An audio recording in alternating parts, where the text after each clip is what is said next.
नमस्कार, मैं हूं आपके साथ रोहन। इस वक्त देश में लाउड स्पीकर विवाद मुद्दा बना हुआ है। राज ठाकरे, उद्धव ठाकरे, योगी आदित्यनाथ से लेकर तमाम बड़े नेता इस पर बयान दे रहे हैं।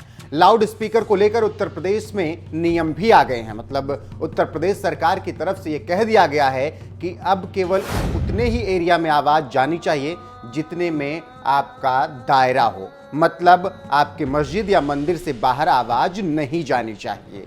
तो फिलहाल बहुत हॉट टॉपिक है इस वक्त देश में लाउड स्पीकर का ये मुद्दा। ऐसे में एक बहुत ही ऐसी खबर सामने आई है जो कि झकझोर कर रख देने वाली है। हालांकि ये 17 साल पहले की खबर है और उस वक्त लाउड स्पीकर की वजह से किस तरीके से विवाद हुआ था और किस तरीके से एक बच्ची के साथ जब रेप हुआ था तो लाउड स्पीकर की आवाज़ में उसकी आवाज़ दब गई थी। वो लगातार चीख पुकार कर रही थी, मदद मांग रही थी, लेकिन उसे सुनने वाला कोई नहीं था। जिसके बाद ये मामला सुप्रीम कोर्ट पहुंचा था और सुप्रीम कोर्ट ने 17 साल पहले एक बहुत ही बड़ा फैसला सुनाया था इस पूरे मामले पे। तो आपको विस्तार से बताएंगे कि क्या कुछ हुआ था उस वक्त और कैसे सुप्रीम कोर्ट ने उस वक्त लाउड स्पीकर को लेकर फैसला सुनाया था, जो कि आज के वक्त में बहुत ज़्यादा जरूरी हो जाता है। आपको बता दें कि शायद ही कुछ लोग को ही पता होगा कि आज से करीब 17 साल पहले लाउड स्पीकर का मामला सुप्रीम कोर्ट पहुंचा था। तब इसकी वजह एक खौफनाक घटना थी। एक बच्ची के साथ रेप किया गया था और लाउड स्पीकर की तेज आवाज के कारण उसकी चीखें दब गई थी। ये एक बड़ी खौफनाक वारदात थी। 13 साल की लड़की का रेप हुआ था। वो मदद के लिए लगातार आवाज लगाती रही, लेकिन पड़ोस में लाउड स्पीकर की तेज आवाज के चलते किसी को कुछ भी सुनाई नहीं दिया।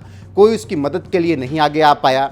याचिकाकर्ता ने इसके बाद सुप्रीम कोर्ट के समक्ष काफ़ी तथ्य रखे थे। उन्होंने ध्वनि प्रदूषण का मुद्दा उठाया था। ये भी कहा था कि धार्मिक कार्यक्रमों और व्यस्त बाजारों के साथ साथ गलियों में तेज आवाज में लाउड स्पीकर बजाया जाता है और जिस तरीके से ये घटना हुई है वो बहुत ही खौफनाक है कि एक लाउड स्पीकर की आवाज में एक लड़की की चीख दब गई और उसके साथ रेप हो गया।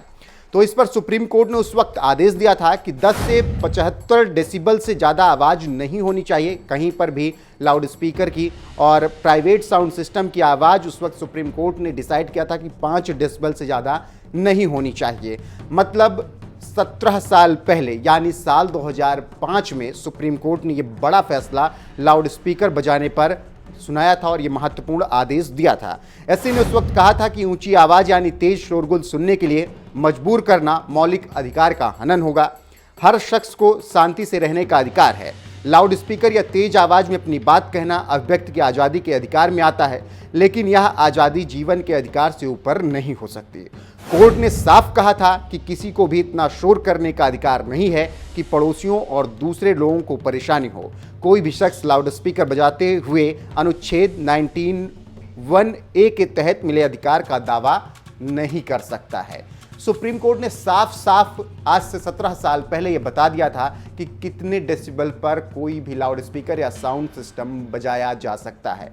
लेकिन वक्त बदला, लोग भूल गए जो भी आदेश सुप्रीम कोर्ट ने दिया था। और उस वक्त सुप्रीम कोर्ट ने आदेश तब दिया था जब 13 साल की बच्ची के साथ रेप हुआ था और लाउड स्पीकर की आवाज़ में उसकी आवाज़ दब गई थी। वो लगातार चीख पुकार करती रही, मदद मांगती रही, लेकिन लाउड स्पीकर की आवाज़ के आगे उसकी आवाज़ किसी ने नहीं सुनी, इसलिए उसे मदद नहीं मिली। जिसके बाद सुप्रीम कोर्ट मामला पहुंचा था और सुप्रीम कोर्ट ने बहुत महत्वपूर्ण आदेश उस वक्त सुनाया था लाउड स्पीकर को लेकर। फिलहाल लाउड स्पीकर विवाद इस वक्त देश में चरम पर है। लगातार हर राजनीतिक पार्टियां अपने हिसाब से बयान दे रही हैं, जिसमें मुख्य रूप से आप देखेंगे कि उत्तर प्रदेश, महाराष्ट्र और मध्य प्रदेश सामने हैं और लगातार बयान सामने आ रहे हैं लाउड स्पीकर विवाद को लेकर। फिलहाल 17 साल पहले सुप्रीम कोर्ट ने जो कुछ भी कहा था वो प्रासंगिक है। शायद अगर उसे मान लिया जाए और अगर उसी पर चला जाए तो निश्चित तौर पर यह विवाद खत्म हो सकता है।